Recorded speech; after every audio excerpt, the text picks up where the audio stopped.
کی بات پھر جب پیپلز پارٹی سے لفٹ ہوئی تو پیپلز پارٹی نے کہا کہ نہیں یہ ایم کیو ایم کے آدمی ہیں اور یہ تو ایسے فٹ بال نہیں منایا رکھا آپ کو پورے سیشن کے اندر. اچھا، ایک بہت مزے کی بات یہ کہ سندھ اسمبلی 168 ممبران کا ہاؤس ہے.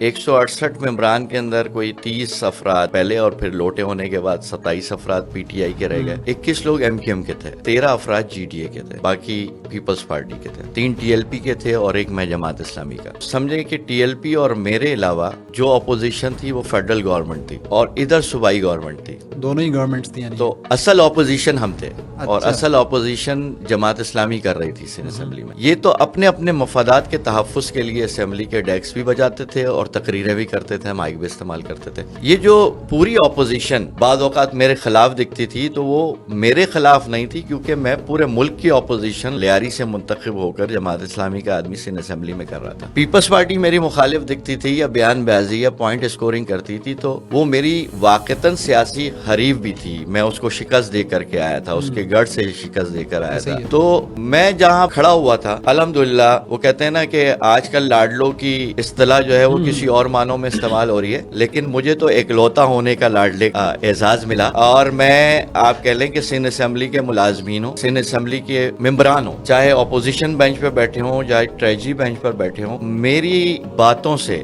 میرے رویوں سے متاثر ہوئے. میں آپ اسی سے متعلق آگے کچھ موقع ملے گا تو بات بتاؤں گا, لیکن الحمدللہ میں نے ڈٹ کے اپوزیشن کی, میں نے وفاق کی غلطیوں کی نشاندہی بھی کی اور میں نے صوبے کی حکومت کو بھی خوب بجا کر کے رکھا.